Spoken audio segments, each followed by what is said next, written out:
Hello everyone and welcome to the Control review episode. So yeah, let's start this one. And like with every of my review episodes, we'll start a few important points about this whole shtick. So the first one is, I'd like to say that this review, as all reviews, is subjective. And what I state here is my opinion. Your opinion may be different and others' opinion may also vary, so keep this in mind. Second, this time this game is not bought with my own money. This was actually acquired as a part of a gift exchange I do with my friend. So I got Control and I gifted him Farthest Frontier in return. So that's how it was. But don't worry. This also means no one is paying for this review and no one influences what I say. It's all me here. And the third one is that the review is spoiler free. I will talk about the story, but only in a general manner, without talking about anything specific that happened during the playthrough. All in all, if there is any story information, it's basically just general and nothing more that you could find in, for example, the Steam page of the game. So no spoilers like that. Fourth, the video will be divided into sections, all in the timeline below, as always, and in the description of the video. So if you're interested in only certain parts, you feel free to pick and choose and listen to only what you are interested in. And in contrast to my previous reviews, this one will be changed in that we will not discuss others' opinions from the internet. I would like to, now that I have some hours into those reviews, I would like to focus solely on my opinion about the game and its mechanics, etc. Unless it's a, for some reason, controversial game and I would like to discuss some bad things or good things that I agree or don't agree with found online. So this one and the next one, Kazans, won't have the misc section when I discuss the internet, what the internet says. And rather not this one, but some of the next will also have a change in editing. But I'm afraid it will not be this one and will not be Kazan, because I'm still learning the software. So yeah, this is how it will be. So I guess without further ado, we can begin. So, as always, the first section is gonna be the general overview. So, Control is a 2019 third-person action-adventure game developed by Remedy Entertainment, in which we help a Jessie Faden in investigating some paranormal phenomena, well, and her own personal affairs. During our stay with Jessie, we traverse the ominous Federal Bureau of Control, uncovering deep secrets, all whilst using special powers, like telekinesis and physics. Yeah, strange power like the physics, that rules of physics that govern our world. And we use them to our advantage and our enemy's unfortunate demise. Or, well, our own, sometimes. Sounds good? Great. Keep in mind, as always, with the government involved, it's not what it seems at first glance. So, can we really get to the bottom of what the heck is happening at the Bureau? And can Jessie find what she's actually looking for? Well, this and other things are something that Control will be happy to show us. Not only the tip of the iceberg, but also the uncomfortable depths. So, you'll probably be quite familiar with the way how this plays, as in the last few years there wasn't really a shortage of third-person action games, and Control is none the different. It is actually a solid implementation of that, but as for that, we'll get to this in a later section covering the gameplay. So, off we go to the story part, I guess. Going to the story, we begin with Jessie getting access to the Federal Bureau of Control building.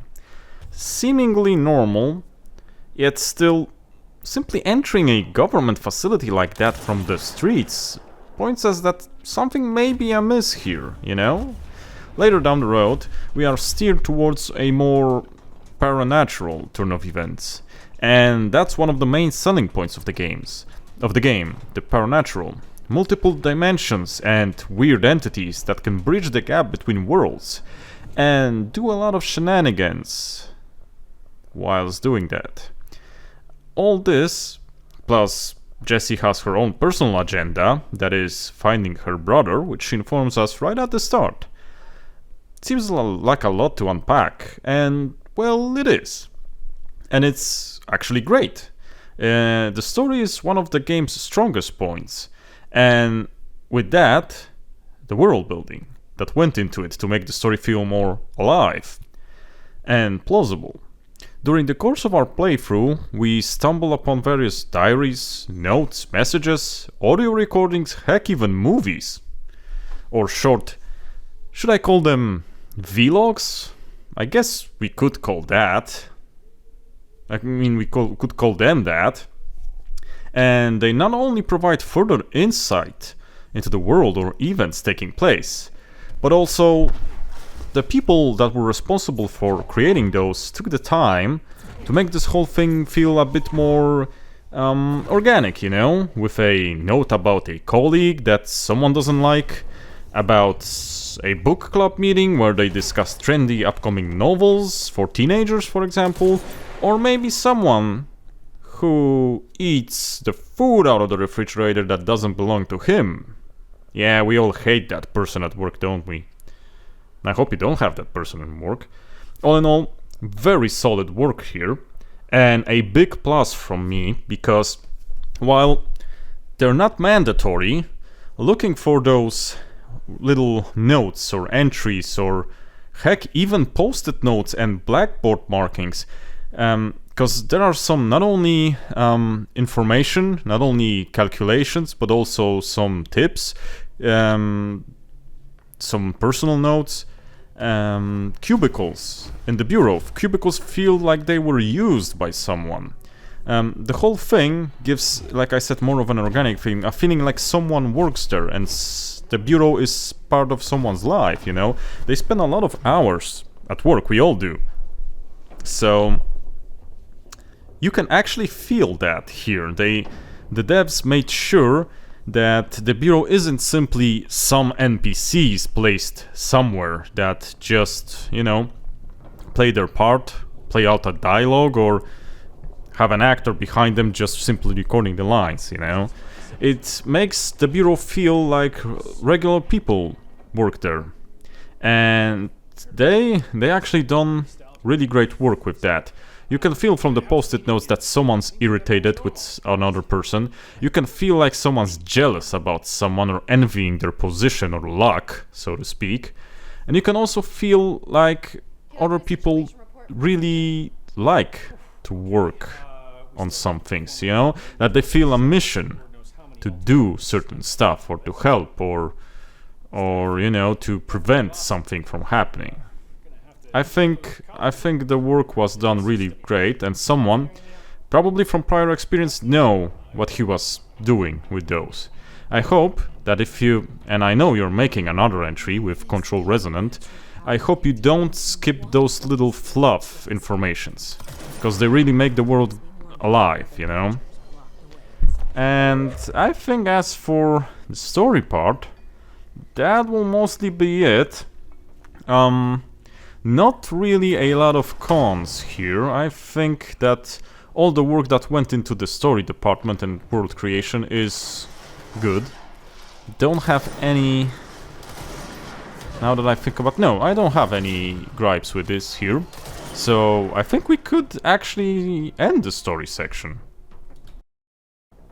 And I guess the next most important one, or maybe the most important one for some people, is the gameplay section.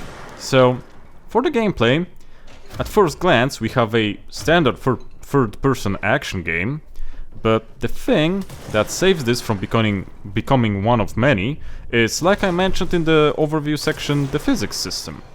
Telekinetic abilities that we have at our disposal are subjected to the laws of the universe, and therefore we can very well blow ourselves up, which I'm quite guilty of doing constantly, at least through the first part of half of the game.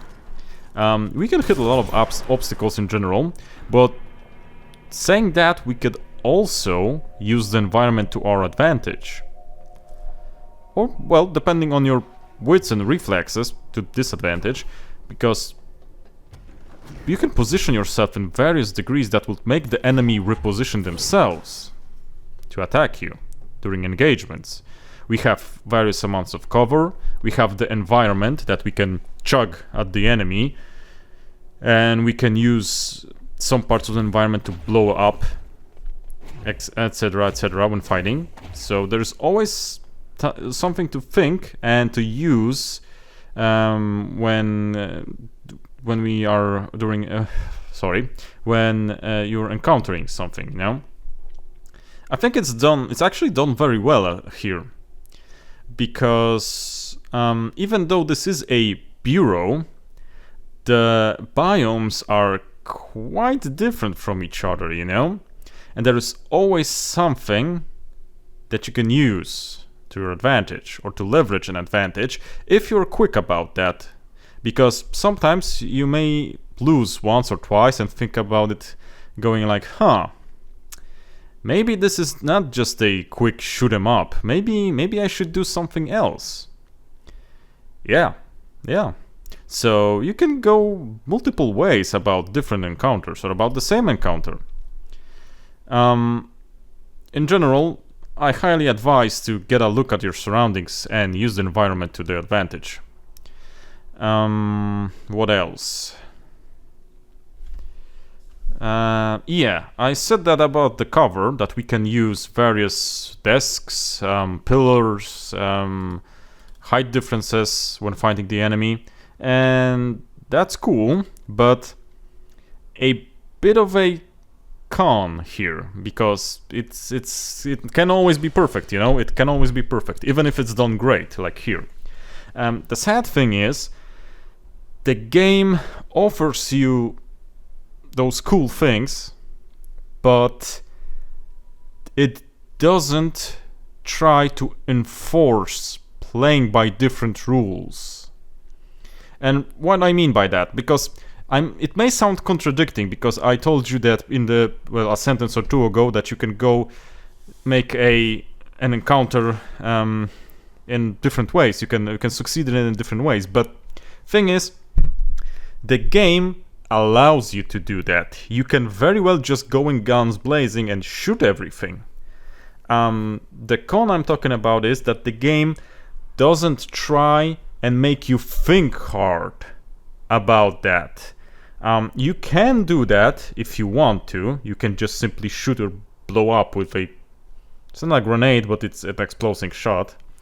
But there are moments when the game tries to show you that it can really make you think in different ways about the environment. For example, the second DLC, I think it was the Foundation, was it?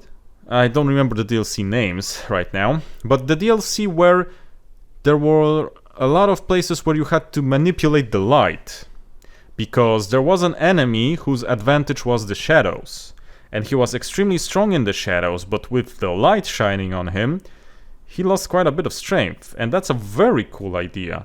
Shame it's underused, because we basically meet it in the DLC and nowhere else.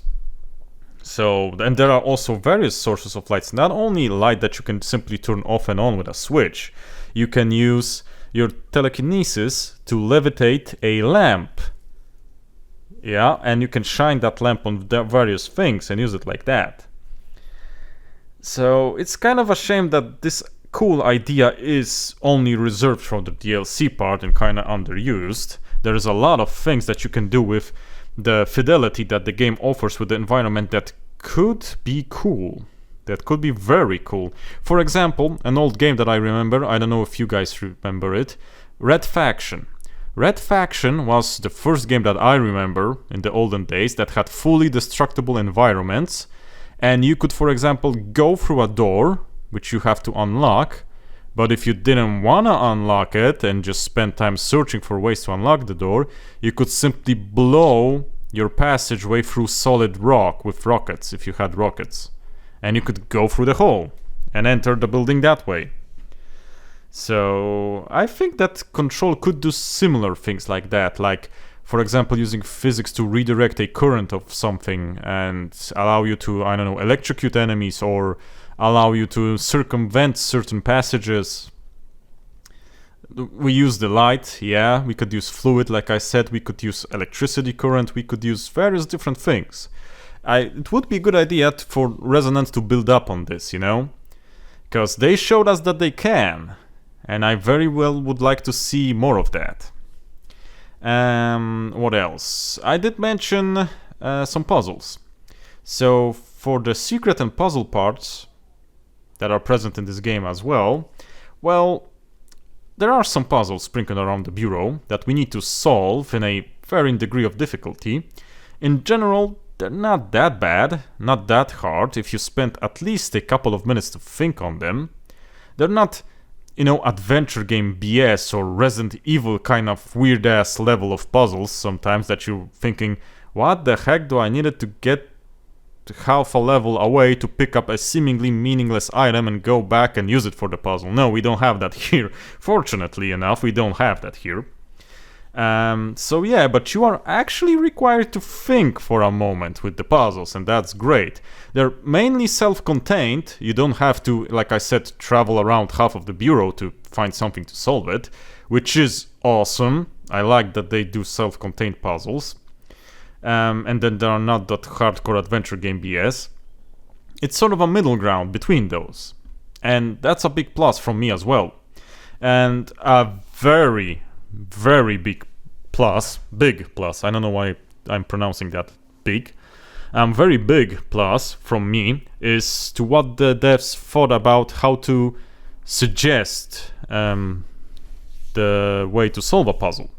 If you go about what I said about the puzzles being self-contained, and you look around the environment when you're trying to solve the puzzle, you could very well see clues and tips left for us in the environment itself. Great idea, and it also builds on what I said about the world being organic and believable, because sometimes the clue is on a note that we find on a desk because someone was working on something.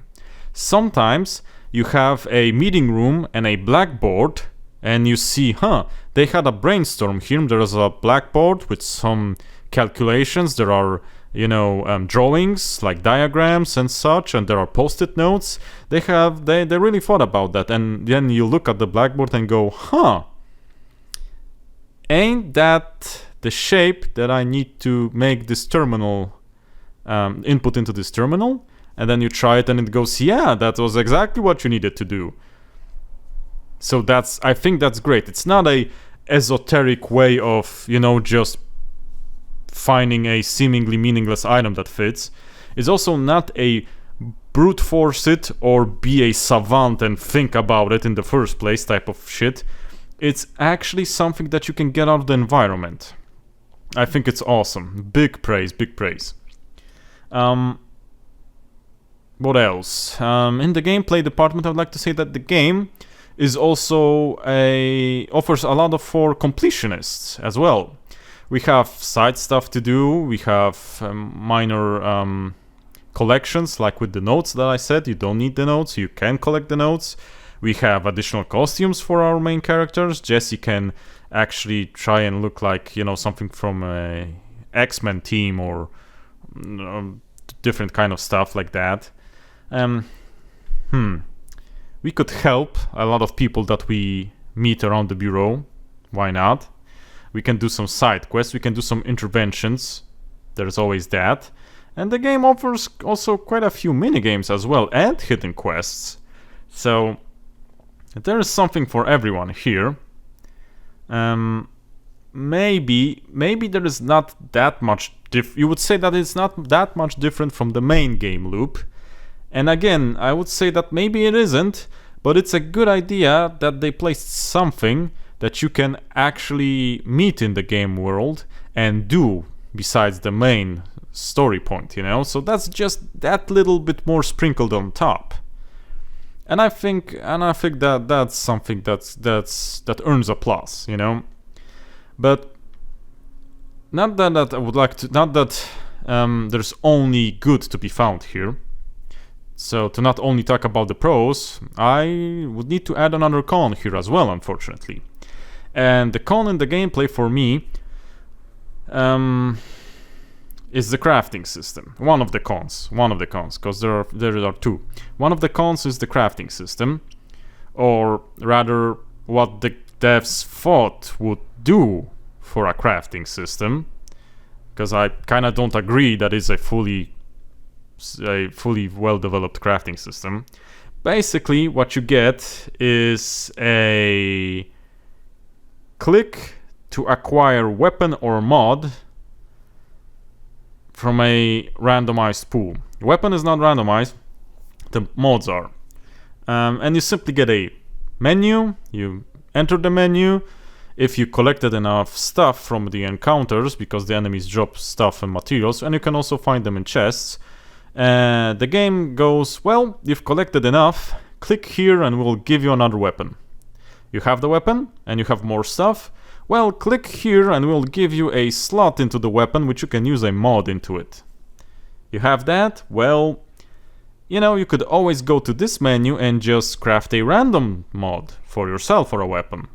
See what I'm getting here? It's not only do you not get anything complicated to craft, it's basically the way the game provides you with weapons along some points in time arbitrarily picked that you would acquire this weapon to not be overpowered. It doesn't change much from the fact that you could simply find those weapons lying around in certain points of the game, but I guess it would be weird to have weapons lying around in a bureau if they're going for, you know, place of work with normal people doing normal stuff at the desk, and laboratories and mathematicians and all.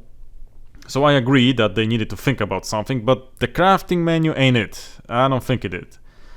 I mean, they tried to kinda juice it up with the weapon being something different that changes shape, form, and its abilities depending on X, Y, and Z, and that's why they gave you the crafting, but nah, I don't think it was a good thing.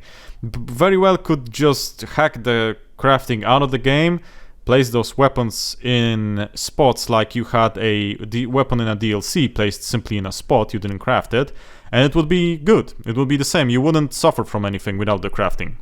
I think it's just not very well done, and it didn't add anything on top of the game. For me personally, it didn't add anything. It's not a great system, and might as well could do without it. That's one thing.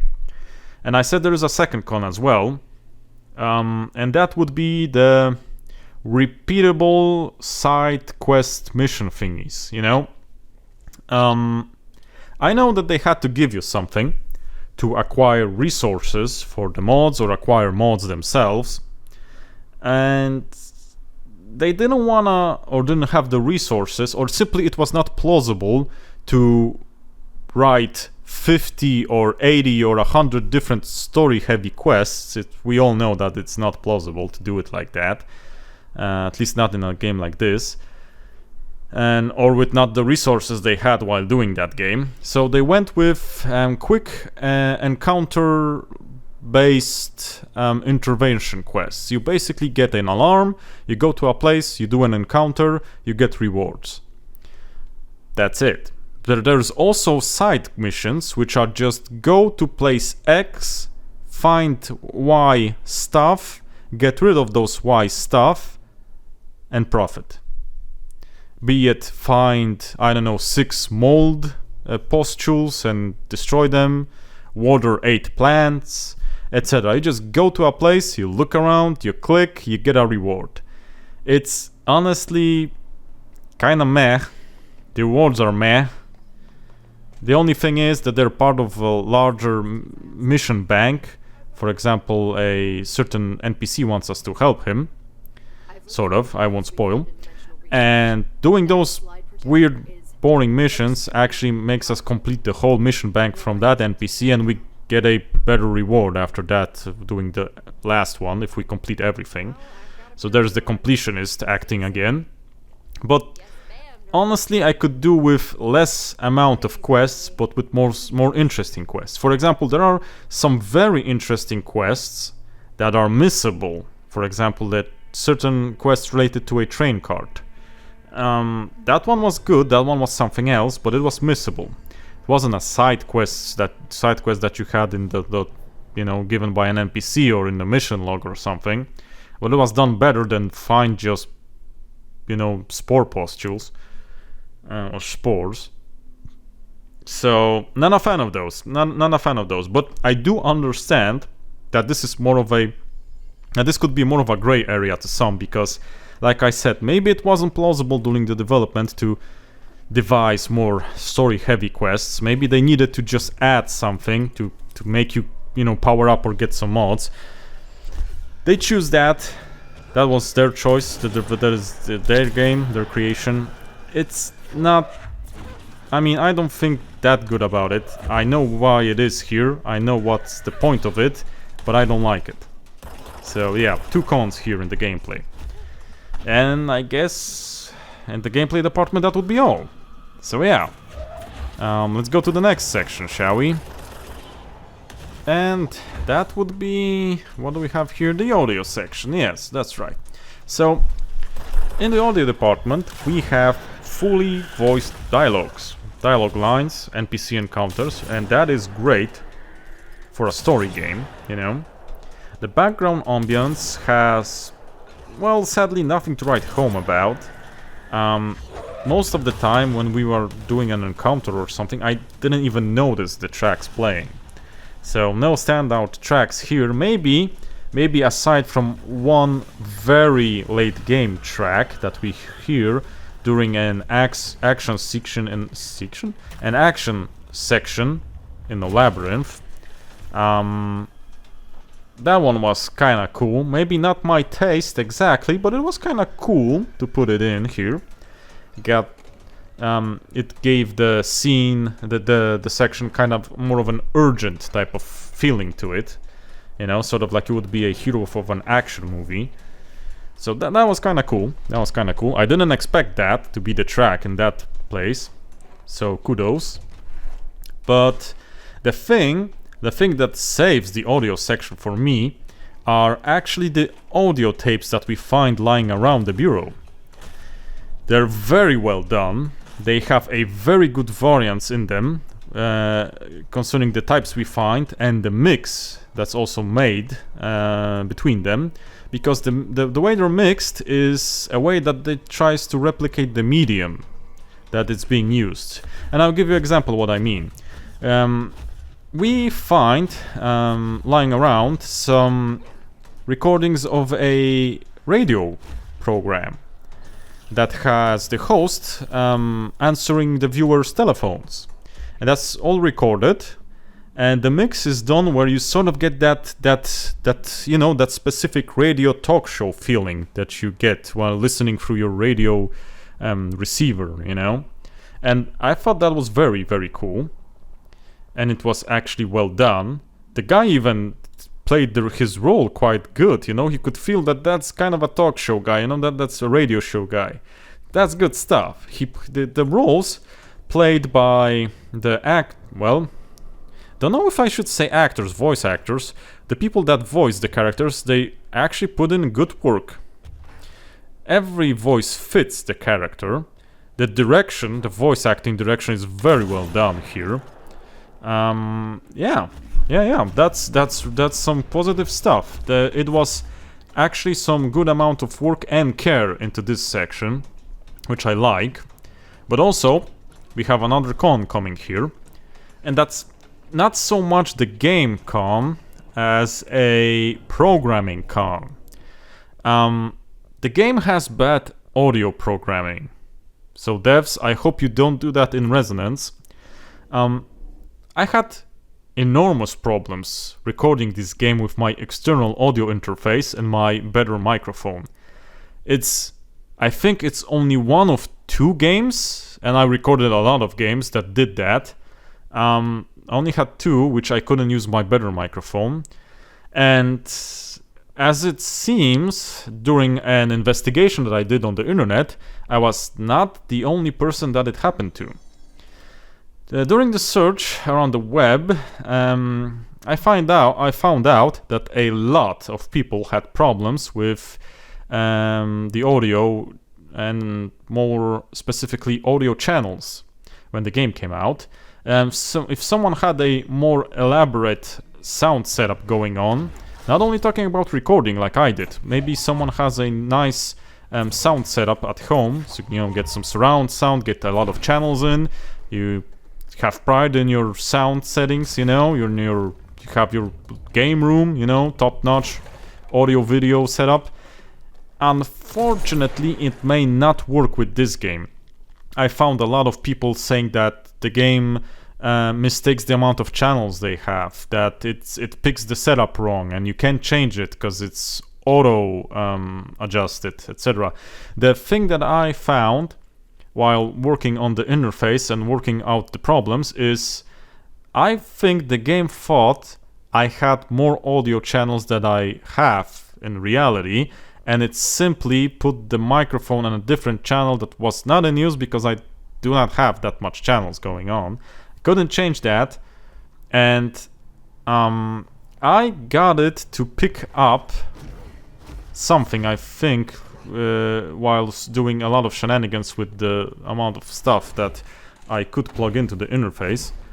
But no, it didn't work.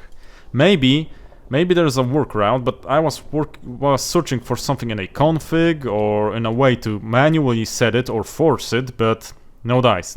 You cannot alter those settings.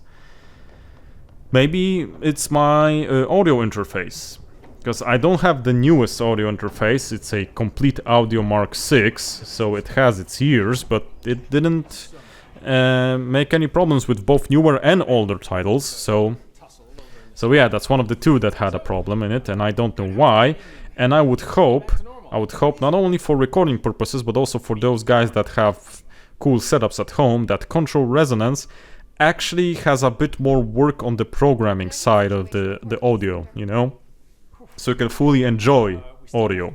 And I think for a game such a very atmospheric as Control, you could benefit a lot from an elaborate sound setup going on, You could just play around with subtle sounds coming up from the depths of the bureau. You could have someone, for example, a paranormal shit going around in the background, or something following you, seemingly only from audio cues. You could do stuff like that, and it would fit the game perfectly. But you would need to work on that. As for me, thank God for my old USB Yeti microphone, and for the fact that I hate throwing out or selling old stuff, so I had something to fall back on, and we actually managed to record. Yeah. So this is another section where we don't have only pros here. And I think that's all for the audio. We can very well go towards the video section now. So yeah, video. A few things here. While we get a few options to set up the video settings, I think it's quite standard of what we got. Nothing outstanding in the graphics department from the game. And the options given here, I think, were standard at the time the game came out. So yeah. But thing is, even though it's not state-of-the-art WTF graphics that we got going on here, the game does a good job to portray some of the more paranormal alien-like locations. Like, for example, the oldest house, or for example, maybe the bureau itself, but some of the paranormal is leaking out, and you have, for example, a bathroom that got steeped in the 5th dimension, and you don't know what's going on there, but you know that something's bad. And yeah, the game does that in a very good way.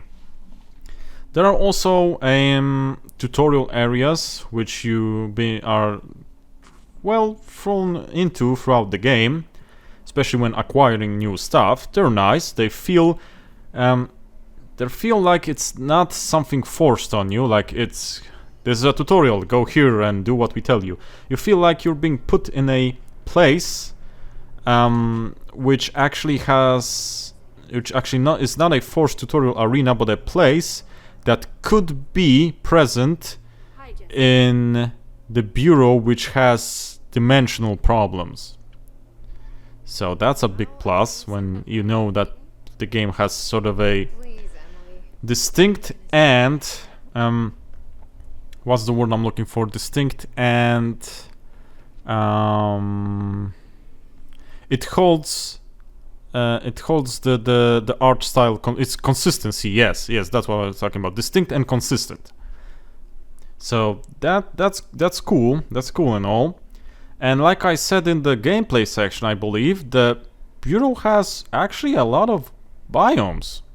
You would be surprised that during the beginning you only see cubicles and, you know, well, bureau sections, but later on you go deeper into the bureau and you get to see surprisingly a lot of biomes going on, and they do differ from each another quite a lot, and that's good.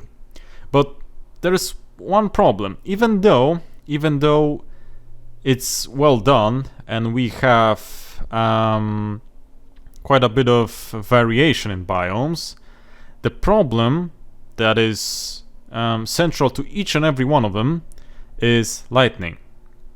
The game is very dark. You maybe not notice that watching my YouTube videos. I did watch them myself and I see the difference, because due to the compression and other things, the YouTube videos appear a bit lighter, like bit lighter. Yeah, it's noticeably lighter than it was on my monitor, and I found myself simply not seeing anything frequently during a lot of sections. You know, it was pitch black. You would say, hey, you know, maybe you didn't use the gamma section or the gamma options correctly, you know, gamma, contrast and all. I tried tampering with the gamma settings and the contrast settings, and the game is kind of weird here with it, because you certainly get a fluid slider, but it's dark, oversaturated. It's not between. You just get dark as shit and oversaturated. You see right away, and I even had one video where I bumped it up by 10% or something, and it was oversaturated as heck. So that's a bit of a problem, you know, because I couldn't find the golden middle between them, and that looked very bad. But it was the only setting that made the dark actually visible to me. I left it at the default setting, and I was going into places where I frequently had to just go around stumbling on different stuff to locate where I had to go, because I couldn't see anything. And that's bad. That's a very bad experience, especially since, like I said, the game has a lot of things to find and a lot of things hidden in the environment. And if you can't see anything, you can't find those. Add to that a quick and easy way to solve that would be to give Jesse a light source, like a flashlight or something like that. That would actually fix a lot of those environments. I don't know why, using so much dark places, they opted for not giving her a flashlight. I mean, I think I understand, because we have some places where we have to levitate a light source and point it at something as a part of a mechanic of puzzle solving. And you could say, well, you could maybe just levitate that light with you. No, you can't, because the light goes only so far, and then it miraculously breaks itself. Yeah, you can't go with the light wherever you want to. At least those lights that I tried to go with, they just kind of broke whilst entering a different room. I get why, because in those different rooms there were light sources hidden throughout and you needed to find them. So I'm not 100% sure if that's every light source in the game, but those that I tried in those sections actually broke. So that's one thing. Yeah, I would like to either give a more variance to that slider in the next entry, or just simply give someone a flashlight. Come on, people. Just it's horrible. It's some really, you just go in a pitch black place and you don't see anything. There were a lot of places like that, and I wasn't having fun in them. There were places where I needed to find X amount of, for example, spores, and I couldn't find them because it was dark as heck and they were hidden throughout a gigantic place. So that kind of was infuriating a bit. Yeah, so that's that. But also there is another thing that I noticed, and honestly it's a bit weird. It's not so much the settings or the implementation, but it's, I think the closest I would say it's the art direction, because the thing I'm trying to say is the faces look weird.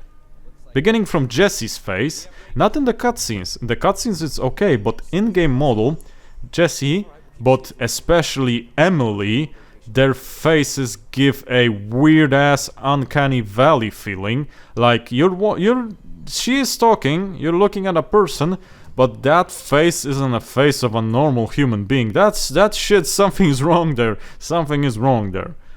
And it was every NPC, but some were more glaring than others. For example, Emily, like I said.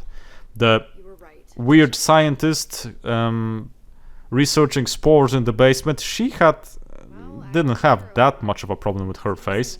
But the others, no, those were weird. Those were weird. I think, well, maybe... Okay, I won't spoil any other NPCs that we can find.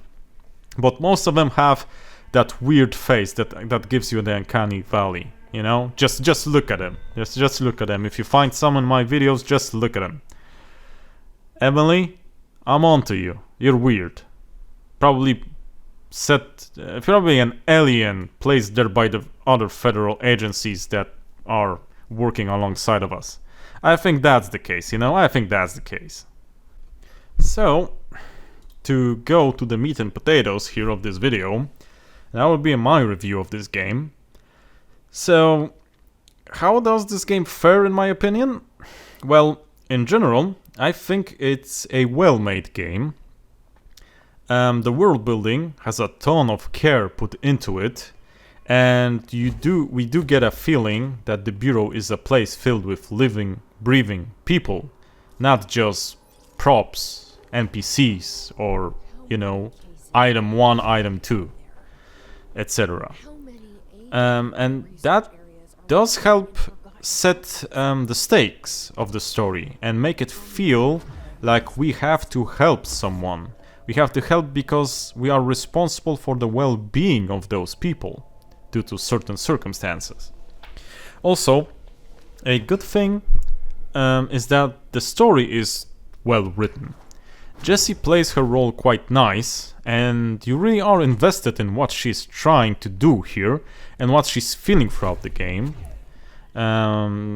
She is also voiced and played well. The direction is done, it's magnificent. You can feel the emotions, you can feel when Jessie's stressed, you can feel when she feels an obligation to do something, that she pushes herself to fulfill her role, which she plays during the main storyline.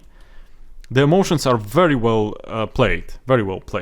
And that doesn't only go to the main characters. The characters that you meet along the way are equally well played. I can't think from the top of my head about an NPC when someone playing him dropped the ball, you know? I don't feel that they were lazy, and I don't feel like they were played bad. I feel like not only that the voices fit, and the emotions that the voice actors put through actually got to me, when I was listening to those lines. Which is great, because you can actually get a feel of the characters themselves throughout the dialogue. You can feel who's bossy, who's quirky, who takes his position in the Bureau really seriously, and who actually likes what he is doing, or she is doing. But honestly, there is also a con here. And that is the characters besides Jessie herself are very underused. During the course of the game, we can actually meet, I don't know, 2 characters in the field that are actually doing something. I'm not counting one specific character that just moves places for a certain dialogue section, because we have that one character just takes a different spot for a moment during the DLC to give us dialogue exposition, and she's seemingly standing there doing something, but she really is not. During the game itself, there are maybe 2 characters that actually have a presence in the field and you can see them doing stuff.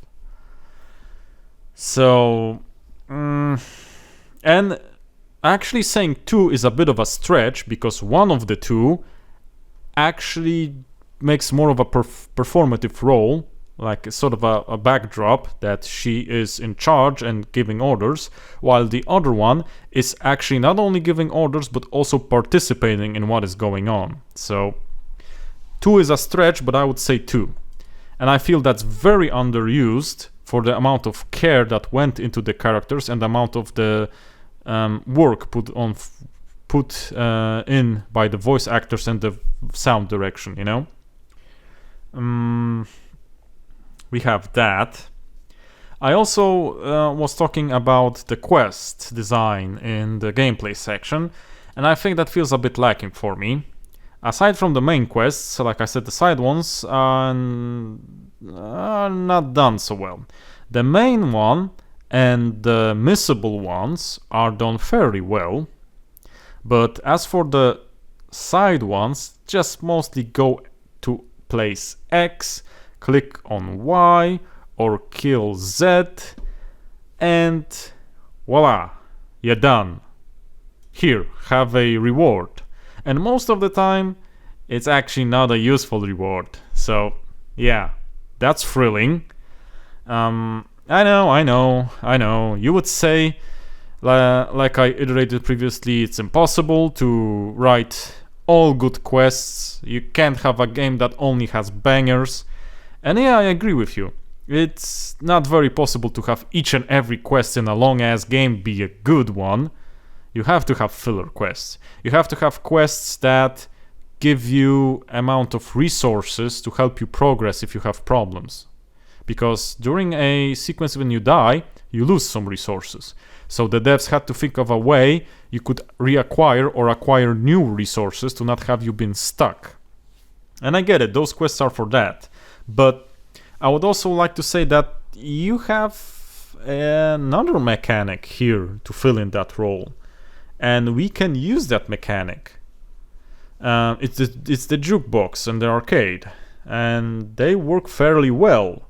So I don't feel like most of the quests I've done here were good. I'll say it outright. I don't feel. And I'm looking at you, Mold Quests. I'm looking at you.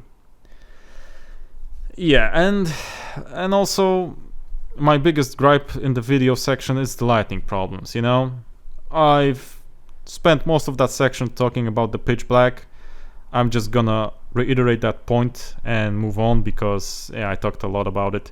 But please, give us some more, either a more fluid slider or some light sources in resonant. Please.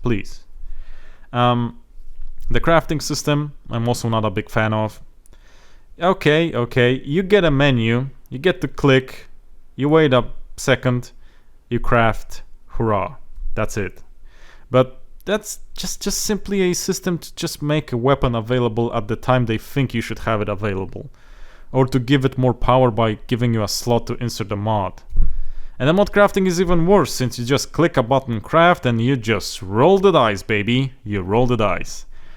I used the mod crafting thing like 3 or 4 times maybe throughout the whole game to see if it's worth it, because it has different levels that you need to invest if you want better mods. But honestly, I tried it wasn't worth it. Might as well simply have us find that stuff placed conveniently in bureau sections. Like you have vaults, you could have armories, you could have stations, and those could have the weapon mods, weapons, etc. You know. But now they opted for the crafting menu, and I don't feel like it did them good. You know. So that's that. What else? Yeah, like I said, you could very well skip it and no one would actually notice. But to not be all that negative, There is also something great for completionists. We have additional costumes, we have hidden quests, we have hidden mechanics, like you could throw... there is one moment in the game when the game lets you, if you find a note, certain note, and you have reading comprehension skills, you can find out about a hidden, it's not exactly a quest, but it's a hidden thing to do, and you could throw stuff into a furnace, and if you do that, you get something from it. And that's cool. And overall, you have stuff to do. You have stuff to do and stuff to find. And I think that's cool, because not only do you get story, but you also get exploration. And there's, something with those hidden stuff in games, in video games, hidden loot, hidden lore, hidden fluff, hidden messages that you find while traversing the game world itself. It's something that I think for most video game players feels sort of good, You feel that, you get that warm, fuzzy feeling inside when you see that secret found message and you get additional resources. Even if you don't use them, you kind of feel good, you kind of feel accomplished. You're like, hey, I found that, I noticed it, thumbs up.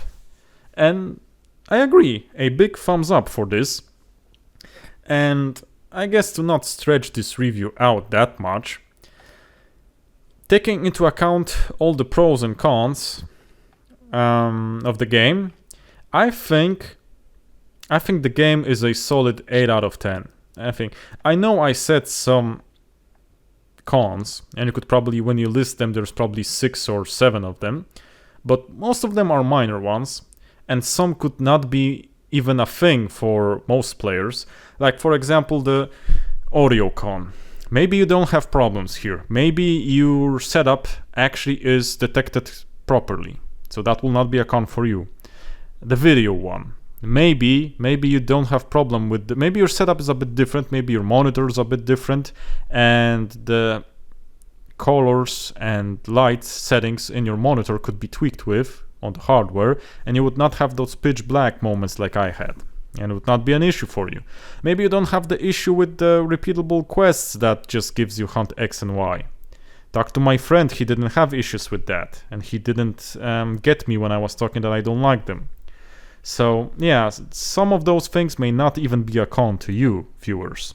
But, I think the pros that I mentioned, with a certain degree of surety, like I'm 95% sure are pros for everyone.